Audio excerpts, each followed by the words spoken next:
Thank you అన్న. మీకు లక్ష డబ్బులలో ఉన్న జోష్ మీకు ఆల్రెడీ ఎక్కింది, ఇంకా దిగట్లేదు. దాన్ని తప్పకుండా మిగతా రెండు సాధించేంత వరకు కూడా ఇట్లనే మరొకసారి కూడా వేసుకోవాలి గట్టిగా.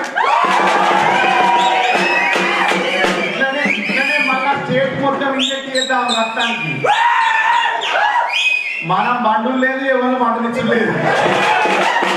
ఒకవేళ ఎవడన్నా నిద్రపోతారంటే కూడా డబ్బు కొట్టి నిద్రపోతే ప్రసక్తి లేదు.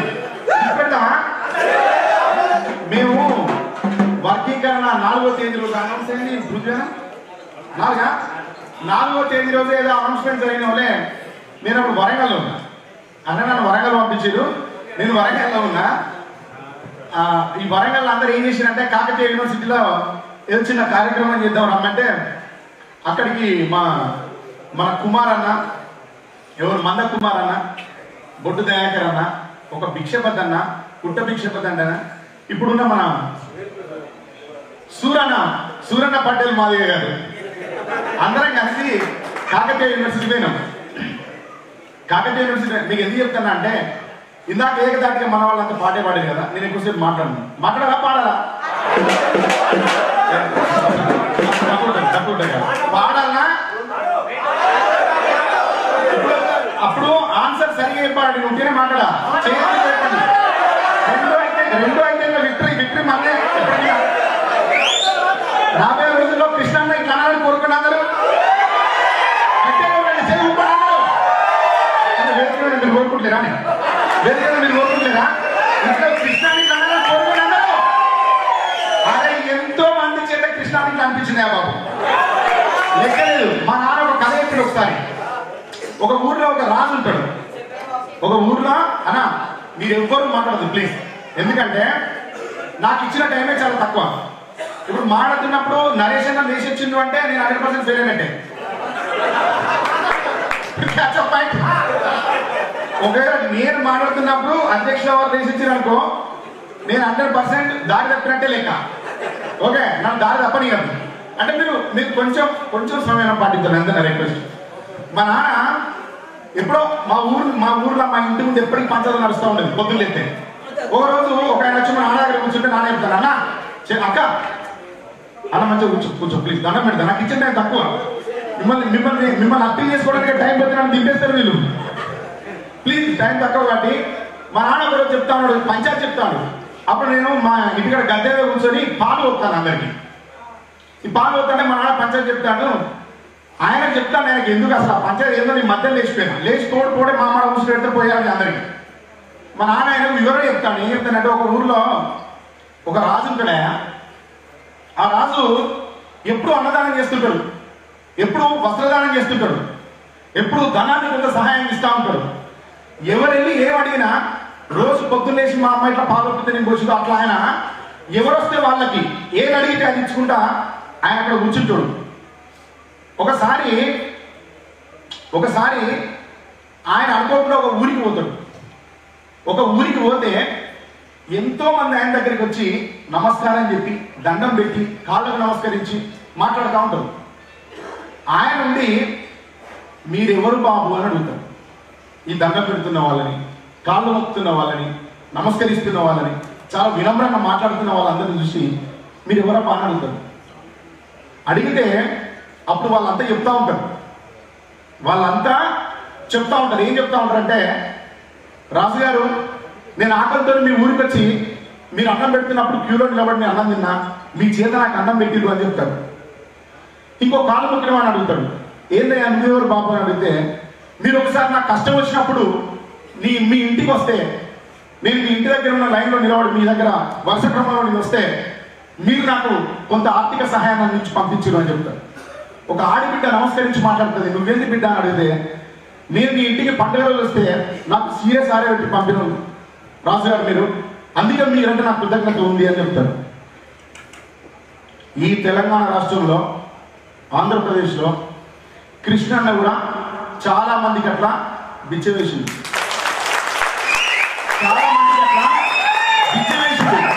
అక్కడ రాజు భిక్ష వేస్తే తిన్న వాళ్ళకి ఏముంది, గట్టి చెప్పాలి మీరు. కృతజ్ఞత ఉంది కదా, కృతజ్ఞతతో పాటు విజ్ఞత ఉంది వాళ్ళ దగ్గర.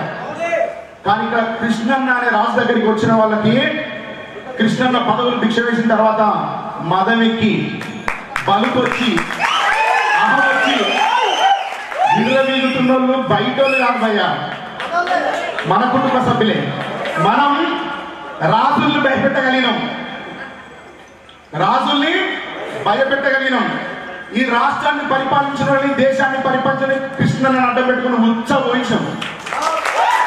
కానీ మీకు చెప్తున్నా గుర్తుపెట్టుకున్నా, మీ అందరికీ నా రిక్వెస్ట్ ఒక వాటర్ ఏంటన్నా, మీ అందరికీ నా ఇంకా స్పెషల్ రిక్వెస్ట్ ఏంటంటే, మన దాంట్లోనే కృష్ణన్న గురించి మాట్లాడుతున్న వాళ్ళని క్షమించాల్సిన అవసరం లేదు. ఓపిక పట్టాల్సిన అవసరం లేదు.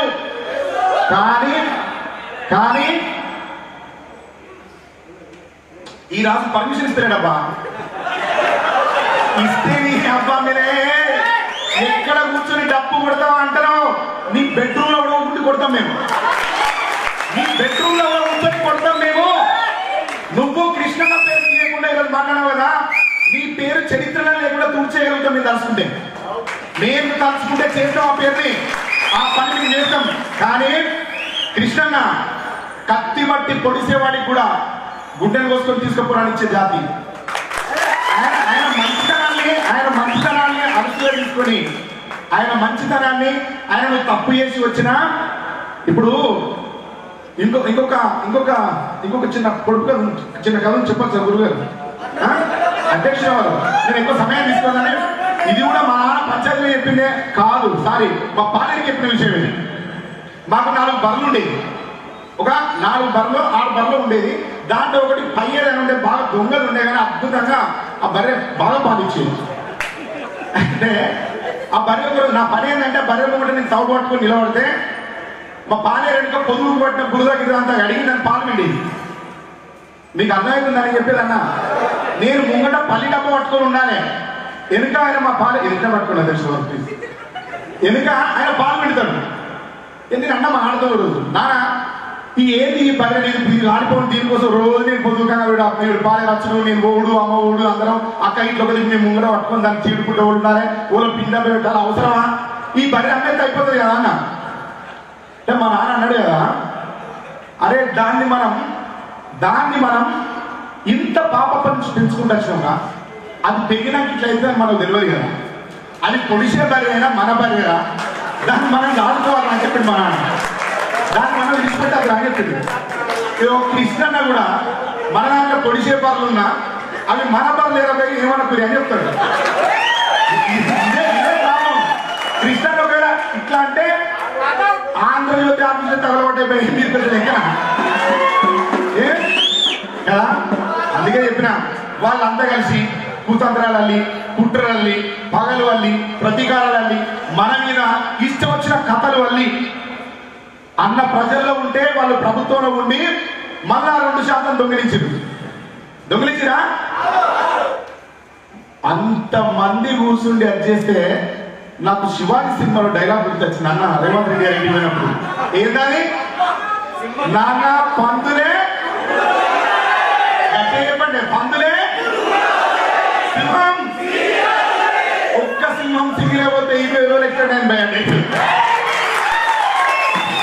ఒక్కడేనా అనగారిన జాతుల్ని, అణిచివేయబడ్డ జాతుల్ని, అధికారం కోసం అధికారానికి దూరం చేయబడ్డ జాతుల్ని ఇట్లా ఎంట పెట్టుకొని పోయింది సింహం ఒక్కటే.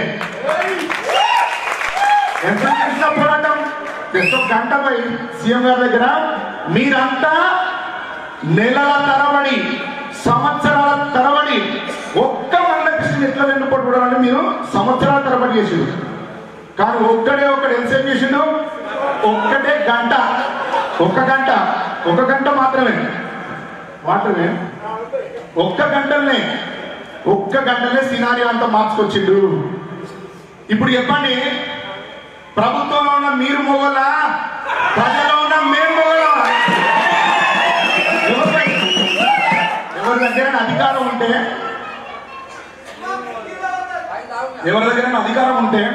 ఎవరి దగ్గర సంపద ఉంటే చాణక్యుడు చెప్తారబ్బా, సంపద ఉంటే కుళ్ళిపోతుంది తెలుసా? మనం ఇంట్లో ఆహారం ఉంటే ఏ విధంగానైతే ఈ రోజు వండుకున్నది రేపు తినడేమో, సంపాదన కూడా అంతే ఉంటే కుళ్ళిపోతుంది. అట్లాంటిది రాజ్యాధికారం కూడా అంతే, ఉంటే 5 ఏళ్లకు కుళ్ళిపోతుంది. నా కొడుక ఉన్నప్పుడు పంచిపెట్టడం ఫస్ట్, ఉన్నప్పుడు పంచిపెట్టండి, అందరినీ బతకనివ్వండి, సామాన్యంగా బతకనివ్వండి, సహజంగా బతకనివ్వండి. తిరగబడితే ఇట్లుంటుంది వ్యవస్థ. మీరు ఏం తరబడి చేసిన కుట్రని ఒక్కడే ఒక్కడు సూర్యుడు, ఒక్కడే ఒక్కడు అందమంద కృష్ణుడు, ఒక్కడే ఒక్కడు అందరి ఆత్మీయుడు, ఒక్కడే ఒక్కడు ఎదురు నడిచే వీరుడు, చెడిపోయిన నాతులని కూడగట్టుకుంటాడు, చెదరగొట్టే శక్తుల చెదరంగా మాడే చాణక్యుడు, ఒక్కడే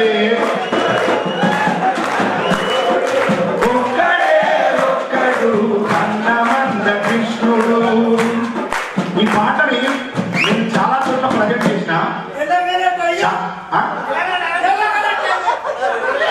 ఓకే, ఇండియా టైగర్ అయ్యా. మనం ఒక తెలంగాణలో ఏం, మనం మందకృష్ణ అనే పేరు భారతదేశం మొత్తం వ్యాప్తి చెందింది. అది కూడా చెప్పిన పాటలా.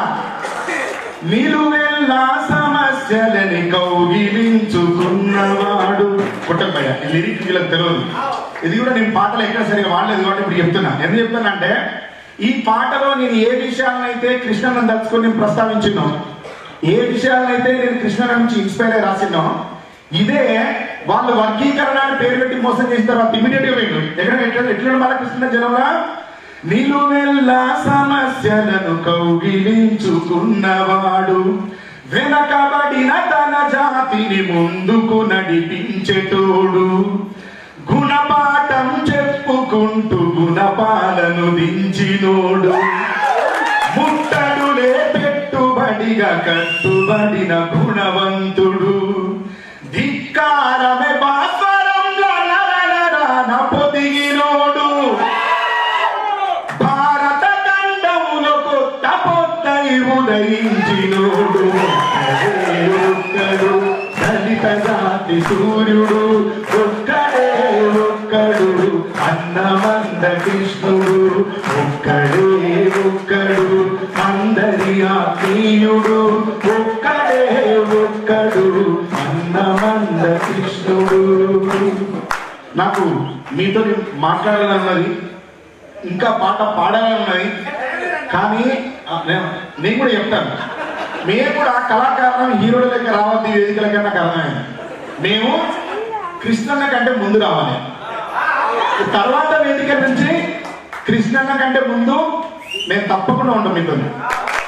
మనం అన్నట్టు అద్భుతమైన పాటలు ఆడి పాడి అన్ని చర్చించుకొని అన్నచ్చినాక హాయి అన్న మాటలు ముచ్చట్లు వినడానికి రాబోయే వేదికని చాలా చాలా మర్యాదపూర్వకంగా తీర్చిదిద్దుకుందాం, మంచి సమయస్ఫూర్తితో తీర్చిదిద్దుకుందాం మాటిస్తూ, నాకు ఇక్కడ మాట్లాడే అవకాశాన్ని వేదిక మీద కల్పించిన సభ అధ్యక్షులు గౌరవ శ్రీ గోవింద్ నరేష్ గారికి, అలాగే ఈ వేదిక మీద ఉన్న పెద్దలందరికీ, ఆ తర్వాత భారతదేశంలో ఉన్నటువంటి అణిచివేత వర్గాలు ఎటువైపు నడవాలో చూపించే దిక్సూచి పెద్ద దిక్కు మాన్యశ్రీ పద్మశ్రీ మందకృష్ణ మాదే గారికి పేరు పేరున మీ అందరికీ, వేదిక మీద ఉన్న పెద్దలకి, వేదిక ముందున్న పెద్ద మనుషున్న మీ అందరికీ పేరు పేరున కృతజ్ఞతలు తెలియజేస్తూ సెలవు తీసుకుంటున్నా. జై మాదిగా. సౌండ్ ఎత్తి లేదు విక్టరీ. జై జై Mandakrishna Madiga. Love you all అన్నా.